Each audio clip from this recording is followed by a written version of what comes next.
singing in the rain, just sing. English, motherfucker, do you speak it? Hey there guys, how's it going? So it is that time of the year. It's time to talk about my top 10 favorite movies of 2015. I'm not going to break this video into two different parts like I did with my top 10 disappointing movies videos, which means it's going to be about 10 minutes long, more or less. I'm going to try to keep it as short as possible though, because let's face it, nobody likes to watch long videos. So I'm going to do my best to make it simple, brief, and somewhat entertaining. Now before I get into it, I need to establish a couple of ground rules. Rule number one, I did not see every single movie that's come out this year. I'm not a professional critic, I don't go to the screenings, I always pay for the movies I watch, and I only pay for the ones I'm actually interested in. So every year I miss a ton of movies, it's inevitable. Also, I am excluding a couple of films that have just come out, including The Big Short, The Hateful Eight, The Revenant, The Danish Girl, as well as some other award contenders that are getting wide release in January. Rule number two, and this is a very subjective list, it's all based on my personal taste, how entertaining the movie was, and how emotionally impactful it was. And I'm sure there's gonna be some films that you didn't particularly enjoy, and that's fine, everybody's different. I'm not gonna force you to like the movies I enjoyed, it's all about having fun. And rule number three, and this goes with rule number two, just don't be a dick, and don't go fucking crazy in the comments section just because I didn't include your favorite movies. Don't be rude, nobody likes that, you know, just be respectful and be kind to one another, okay? So without further ado, here are my top 10 favorite movies of 2015. So let's start with number 10, and it's a tie. Two movies that couldn't be more different. One is the biggest movie event of the year, and no, it's not 50 Shades of Grey. And the other is one of the biggest surprises I've had this year, and they are Star Wars: The Force Awakens and The Gift. As for The Force Awakens, it is entertaining as hell from start to finish. The story is great, the characters are amusing, the set pieces are terrific. Nothing beats The Force Awakens in terms of scale, budget, and spectacle. However, in terms of story and craftsmanship, The Gift is on a par. Written and directed by Joel Edgerton, who also stars in this film, it is suspenseful, it is unpredictable, and the twist at the end is just brilliant. This is one of Jason Bateman's best performances, and a damn good directorial debut for Joel Edgerton. I cannot wait to see what he does next. Two movies that are both terrific and wildly entertaining, and I had a blast watching them.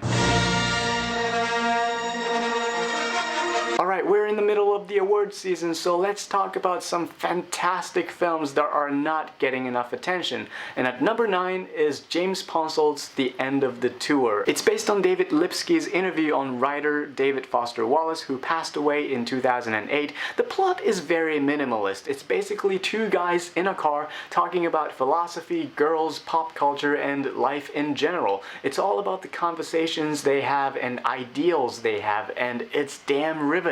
Jason Segel is extraordinary in this film. This is one of my favorite performances of the year. He truly deserves an Oscar nomination. It probably won't happen, but he was fantastic. I loved everything these characters talked about, and I just didn't want it to end. At number 8 is Love and Mercy, a brilliant biopic on the life of Brian Wilson. Now, I knew nothing about the Beach Boys or Brian Wilson or what kind of life he had before seeing this film, so watching it was like a big revelation to me. I learned so much about him and all the hardships he went through back in the day. It is a very artistic and quite unconventional movie. I love its bold approach to the material, which is two actors portraying Wilson in two different time periods.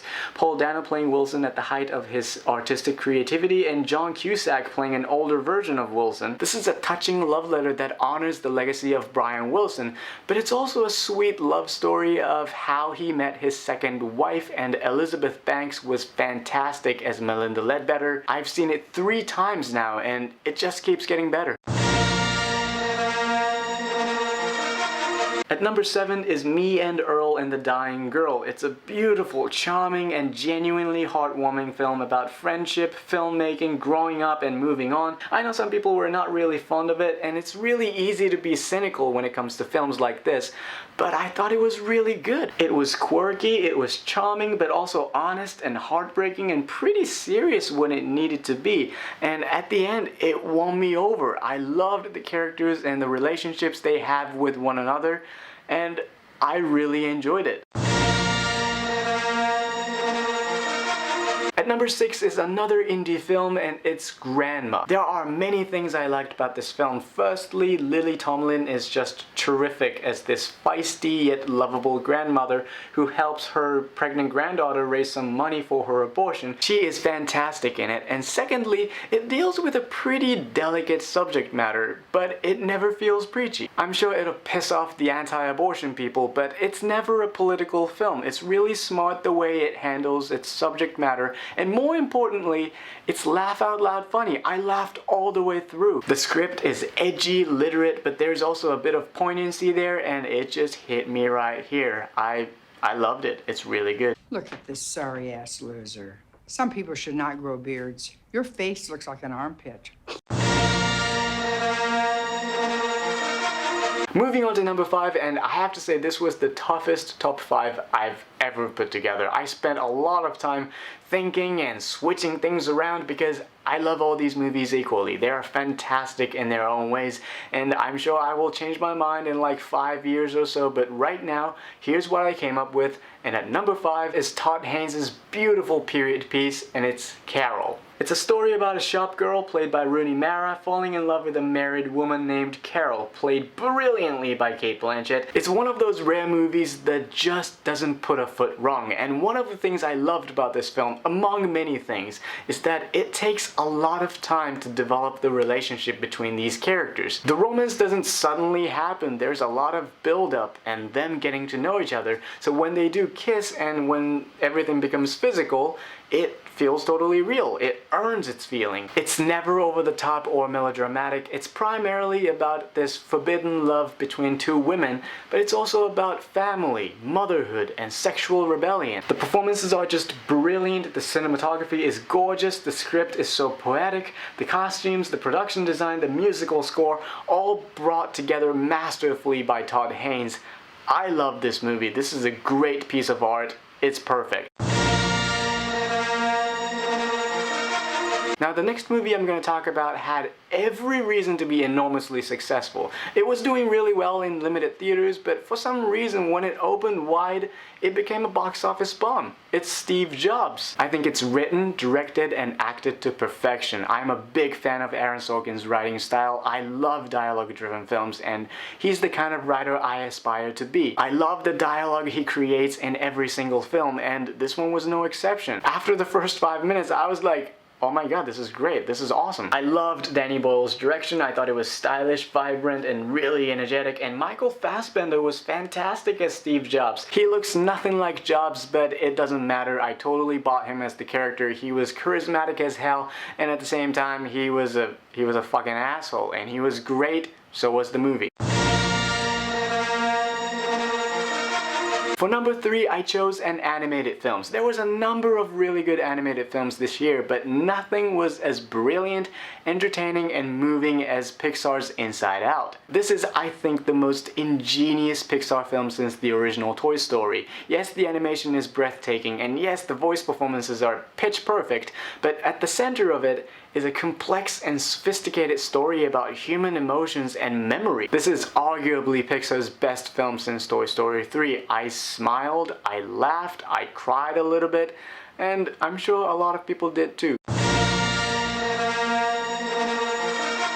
At number 2 of my top 10 favorite films of 2015, and again, it was really tough to decide which one should be at number 1. They both affected me emotionally. They were devastating, disturbing, really intense all the way through, and just powerful movies. And after hours and hours of analyzing and critiquing every aspect of the movies, I decided to go in this order, and I chose Spotlight for number 2. It's based on an incredible true story about a group of journalists at the Boston Globe trying to uncover the Catholic Church's child abuse and disgusting cover-ups. It's probably the most complete film of the year, from script to performance and visual storytelling. I said Steve Jobs was written and directed and acted to perfection. Well, Spotlight takes that to a whole new level. Just like Carol, I did not find any flaws. I'm sure there are some minor flaws that the filmmakers made because No movie is perfect, but the entire time I was completely invested in the story. I found it to be exciting, compelling, and really powerful.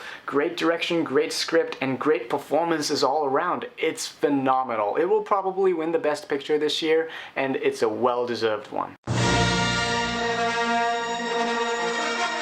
And here we are at number 1, my favorite film of 2015, and this movie came out in the middle of October. It's based on a best-selling novel, and it won the People's Choice Award at Toronto International Film Festival. That's right, it's Room, starring Brie Larson and Jacob Tremblay. One of the best movies of this decade. It's a harrowing, gut-wrenching, heartbreaking, and incredibly moving story about a mother and her 5-year-old son living in this confined space called Room. And I'll be completely honest, I sobbed all the way through, and I have no shame in that. And by the way, if you don't get emotional from watching this movie, I don't think you are a human being. You must be a robot. You need to go see a doctor right away. It's not an easy film to digest, but this is by far the most rewarding movie experience I've had all year. The performances are out of this world. Brie Larson's performance is truly Oscar-worthy, and so is Jacob Tremblay's. It's an extraordinary piece of filmmaking and storytelling. This movie is amazing and everybody needs to see it. So here are my top 10 favorite movies of 2015. What did you think about it? Do you agree? Do you disagree? What are some of your favorite movies of 2015? Let me know your thoughts in the comments below. And again, be nice, don't be a douche. And thank you so much for watching. As always, I am looking forward to making more videos next year. I don't have a shit ton of classes next semester, so I will have more time for making new videos, more movie reviews. Maybe I'm gonna talk about TV shows, maybe books. I'm a slow reader, so I don't know about that one, but yeah, something new and fun, so look forward to that. And once again, thank you so much for watching, and if you like this, make sure you give this video a thumbs up, and please subscribe to my channel as well. Thank you so much, and I'll see you guys in the next video. Happy holidays, and Happy New Year.